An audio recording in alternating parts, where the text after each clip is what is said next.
میرے پاکستانیوں، آج میں ایک آپ کے سامنے یہ ہنگامی جو میڈیا ٹاک کرنے لگا ہوں، یہ ایک ایسی خوفناک اور دردناک اور تکلیف دہ چیز ہے کہ میں سمجھا یہ انتظار نہیں کر سکتی کل کے لیے۔ میرے ساتھ جاوید علی بیٹھے ہوئے ہیں، ایک طرف عثمان ڈار جو ہمارے سیال کوٹ کے پریزیڈنٹ ہیں۔ میں ذرا اب آپ کو صرف بتانا چاہتا ہوں کہ یہاں ہو کیا رہا ہے اس ملک میں۔ میں اپنی قوم کو آگاہ کرنا چاہتا ہوں کہ پاکستان کو کس طرح ایک بنانا ریپبلک بنا دیا گیا ہے۔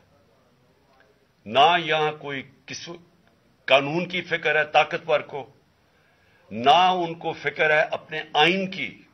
ہمارا جو آئین ہے اس کا آرٹیکل 14 وہ واضح طور پہ کہتا ہے کہ ہر انسان کی عزت کی حفاظت کی جائے گی، ہر انسان کی ڈگنیٹی کو پروٹیکٹ کیا جائے گا۔ یہ ہمارا آئین ہمیں حق دیتا ہے۔ لیکن جو یہ جاوید علی سے ہوا، یہ میں اس کے منہ سے آپ کو سننا چاہیے کہ اس انسان سے ہوا کیا، اور میں اس کے بعد آپ کو بتاؤں گا یہ جب ختم کر دیں گے کہ یہ جاوید علی تو ایک آدمی ہے جو سامنے آ گیا ہے۔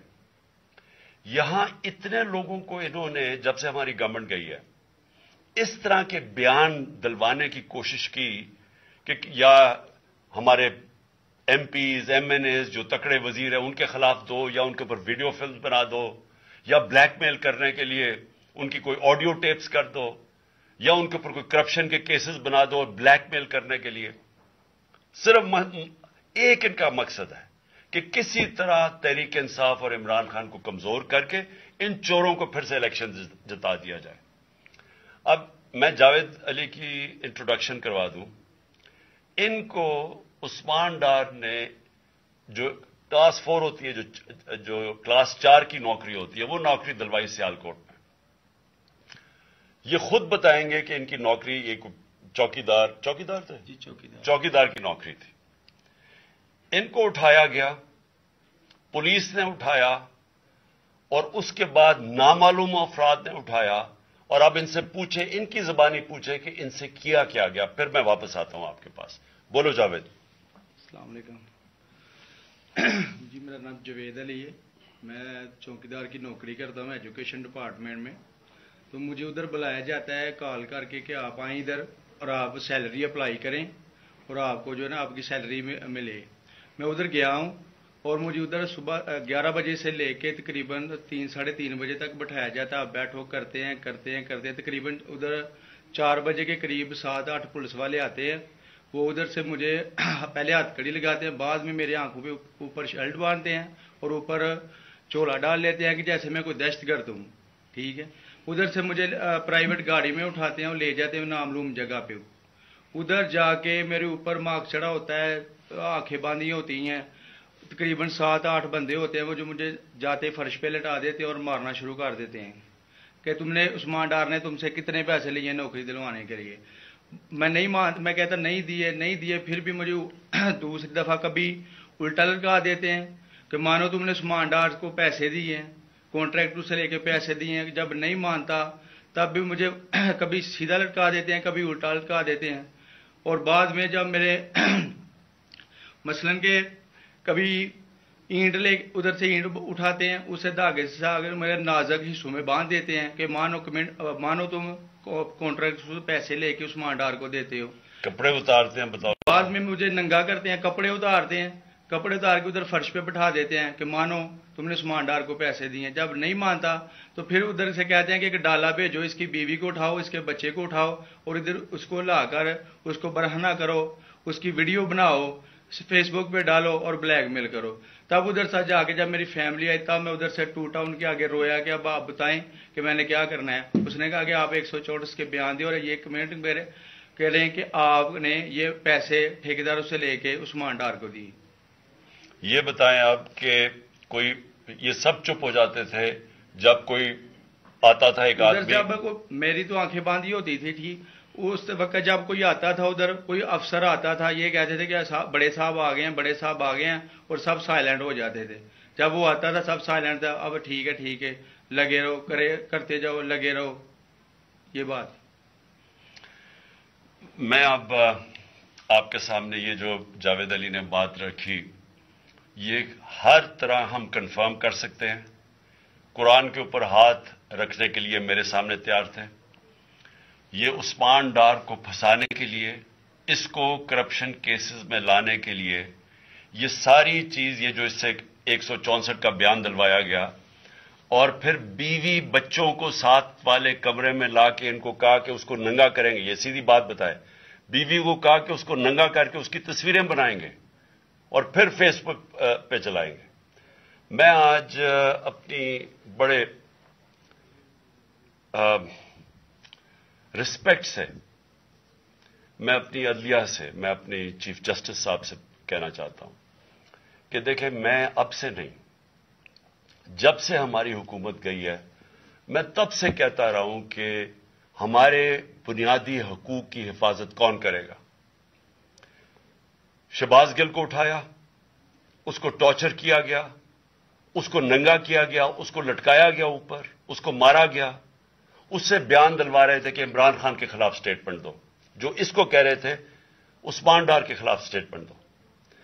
اس کو میں نے صرف ایک میرے منہ سے نکل گئی اور غصے میں نکل گئی کہ ہم جس جج نے ان کو ریمانڈ دلوایا تھا واپس، شہباز گل کو واپس جیل میں، جب وہ ٹارچر ہوا تھا، تو میں نے کہا قانونی کارروائی کریں گے. میرے اوپر کنٹیمپٹ نوٹس کیا گیا، لیکن کسی نے ایک کسٹوڈیل ٹارچر ساری دنیا کے اندر منع ہے، کسٹوڈیل ٹارچر کے اوپر کچھ نہیں ہوا. پھر اعظم سواتی کو اٹھایا گیا اور ساری قوم کے سامنے جو اعظم سواتی نے اپنے زبان سے بتایا کہ اسے کیا گیا، ایک ٹویٹ کے اوپر، اس کا صرف ایک ٹویٹ کر دی تھی اس نے کہ NRO2 باجوہ نے دیا، جو سب قوم جانتی ہے. اس کے اوپر جو اس سے کیا گیا، پھر ویڈیو بھیجی گئی اس کی بیوی اور اس کی بیٹی کو. ایسی چیزیں اس ملک کی تاریخ میں کبھی نہیں ہوئی، یا میں تو نہیں کبھی سنی تھی ایسی چیزیں. شاید دہشت گردوں سے ہوتی ہوں، شاید کوئی باہر کے جاسوسوں سے ہوتی ہو، غداروں سے، لیکن اپنے شہریوں کو اس طرح کرنا اس ملک کی تاریخ میں کبھی نہیں ہوا. میں نے جب مجھے گولیاں لگی، میں نے تب چیف جسٹس صاحب کو پہلے مخاطب ہوا. میں نے کہا دیکھیں، جنہوں نے مجھے یہ قتل کرنے کی کوشش کیا وہ سارے اقتدار میں بیٹھے ہوئے ہیں. اس میں یہ جو ایک آدمی ڈرٹی ہیری جب سے جنرل باجوہ لے کے آیا یہاں، تب سے یہ تشدد شروع ہوا ہے. شہباز گل کا، اعظم سواتی کا، مجھے گولیاں لگی. یہ جو داستان آپ سن رہے ہیں، سوشل میڈیا کے بچوں سے پوچھیں، جب سے یہ آدمی آئے ان سے اٹھ کے کیا ہوا. ان کو بند کمروں میں کپڑے اتارے گئے، ذلیل کیا گیا. ایک ماں باپ نے مجھے کال کی، انہوں نے کہا ابھی تک ان کا بیٹا نارمل نہیں ہوا. اس سے اوپر اتنا تشدد کیا کہ وہ ابھی تک نارمل نہیں ہوا. اور میں ان کو کہا، جس طرح اس کو جاوید کو کہا میں نے، سامنے آؤ. سب ڈرتے ہیں، نامعلوم افراد سے سب ڈرتے ہیں، اور کوئی کسی قسم کی پروٹیکشن کسی کو نہیں ہے، کیونکہ یہ قانون کے اوپر ہے. یہ جو مرضی کر لیں، کوئی ان کو بچانے والا نہیں ہے. کوئی جاوید جیسے انسانوں کو جب یہ کرتے ہیں، اس کو پھر دھمکیاں دی گئی کہ تم نے یہ بتانا کسی کو نہیں ہے، تو ہم یہ کر دیں گے، ہم تمہیں یہ مروا دیں گے. تو یہ اس ملک کی، ہمارے پاس تو ایک ہی راستہ ہے. اور مجھے پتا ہے کہ عدلیہ کے اوپر پورا اٹیک ہے یہ مافیا کا. یہ پالیٹیشین نہیں ہے، یہ مافیا ہے جو ٹیپیں بناتا ہے ججز کی، جو ہر قسم کی بلیک میل کرتا ہے. انٹیریئر منسٹر ٹیپ چلا رہا ہے کسی کی، یہ بالکل غیر قانونی چیز ہے. وہ جج کی ٹیپ چلا رہا ہے، وہ اس کی مریم وہ ٹیپ چلا رہی ہے کسی ارشد ملک جج کی، کبھی ثاقب نثار کی ٹیپ چل رہی ہے. یہ کسی مہذب معاشرے میں یہ چیزیں نہیں ہوتی. یہ کنٹرول کے لیے، عدلیہ کو کنٹرول کے لیے صرف یہ سارے حربے استعمال کیے جا رہے ہیں. میں آج اس پلیٹ فارم سے اپنے چیف جسٹس اور اپنی ہائر جوڈیشری کو، امید تو صرف آپ سے رہ گئی ہے. اس وقت جو جس طرح کا ظلم کیا جا رہا ہے، یہ نامعلوم افراد جو کر رہے ہیں اس ملک کے ساتھ، اور خاص طور پہ جو ڈرٹی ہیریا ہے، میری ساری انہوں نے یہ کیسے ہو سکتا ہے کہ میری جو ساری JIT کی رپورٹ تھی جو انہوں نے فورینسک ایویڈنس جمع کی ہوئی تھی وہ ساری ختم کر دی ہے. ان 4 آفیسرز کو پھر اوپر بٹھا دیا ہے جن کے اوپر پروسیکیوٹر جنرل نے کہا تھا کہ انہوں نے میری JIT کی ایویڈنس سیبوٹاج کرنے کی کوشش کی. اس نے ٹیررزم کورٹ کو بتایا ہے, ان کو واپس لا کے اوپر بٹھا دیا ہے. یعنی اس سے انصاف ملے گا. ساری ایویڈنس ختم کر دی ہے تو ہمیں کدھر جائیں گے آپ؟ میری ریکویسٹ ہے چیف جسٹس صاحب, یہ جاوید علی کی اس کے اوپر سوٹ موٹو ایکشن لیں, پتہ چلائیں کہ یہ کون لوگ ہیں. اور اوپر سے اس نے نامعلوم افراد نے اس نے سنا کہتے ہوئے کہ پولیس کے اوپر سارا الزام لگانا, پولیس کو پنچنگ بیگ بنانا اور کچھ نہ کہنا, نہیں تو ہم تمہیں یہ کر دیں گے, مار دیں گے. دیکھیں جی وقت آ گیا ہے. میں اپنی جوڈیشری سے یہ کہنا چاہتا ہوں کہ یہ جو بھی آپ کا سب سے بڑی جوڈیشری کی سب سے بڑی ذمہ داری ہمارے بنیادی حقوق کی حفاظت کرنا ہے. یہاں جس طرح یہ رجیم چینج کے بعد جس طرح بنیادی حقوق ختم کیے گئے ہیں, لوگوں کو لاوارث چھوڑ دیا ہے, سمجھ نہیں ہے لوگ جائیں کدھر انصاف کے لیے. ہم نے ایک پرامن احتجاج جیل بھرو تحریک شروع کی. جو لوگوں کو اٹھا کے لے کے جا رہے ہیں ان کو کپڑے نہیں دے رہے ہیں, ان کو دور دور لے گئے ہیں, کسی کو اٹک ڈرانے دھمکانے سے خوف پھیلا رہے ہیں.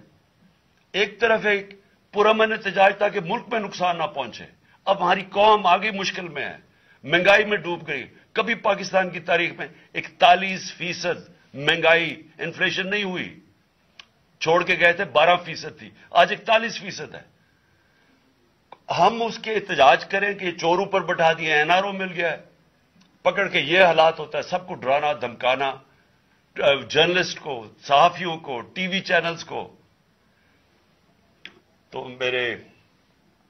میں صرف چیف جسٹس صاحب اور آپ اپنے سپریم کورٹ سے آج خاص درخواست کرتا ہوں کہ یہ جاوید علی کی کہانی سنیں, پوچھیں کون ذمہ دار ہے. کہیں تو لائن ڈرا کریں کہ اب ان کو خوف تو ہو کہ کوئی کھڑا ہے ان کے لیے, عوام کے لیے, عوام کے ساتھ کھڑا ہے. کوئی تو ایکشن لیں تاکہ عوام کو کوئی حوصلہ ہو کہ ہماری عدلیہ ہمیں بچائے گی. کون بچائے گا جاوید؟ سوچیں کہ بیوی بچوں کو ساتھ والے کمرے میں جا کے کہتے ہیں اس کو ننگا کر کے ہم اس کی تصویریں بنائیں گے. یہ کون سے معاشرے میں ہوتا ہے؟ یہ کوئی غدار ہے؟ کوئی ایک چوکی دار کی کلاس 4 کی نوکری کر رہا ہے, اس سے اٹھا کے یہ کیا کہ جی اس کے خلاف ایویڈنس تھے کہ وہ دیکھیں جی کتنا آپ نے اس کے لیے کتنی پتہ نہیں کدھر سے اس نے کلاس 4 کے چوکی دار نے پتہ نہیں کیسے پیسے بنا کے دینے تھے اس کو, لیکن کوئی ایویڈنس مل جائے تاکہ کسی طرح تحریک انصاف کا جو سیالکوٹ کا ہمارا ڈسٹرکٹ کا پریزیڈنٹ ہے اس کو کسی طرح گندا کیا جائے اور اس کو کسی طرح نااہل کیا جائے, کسی طرح اینٹی کرپشن میں آ جائے. اور یہ ہے پنجاب کی جو انہوں نے کیئر ٹیکر گورنمنٹ, یہ جو ایک بددیانت دار ایک میں اس کا نام مجھے سمجھ نہیں آتا کہ ایسا گھٹیا چیف الیکشن کمیشن اس ملک کی تاریخ میں نہیں آیا کہ شرم نہیں آئی کہ نیوٹرل کیئر ٹیکر یہ حرکتیں کرتا ہے. یہ نیوٹرل کیئر ٹیکر کے نیچے ہو رہا ہے.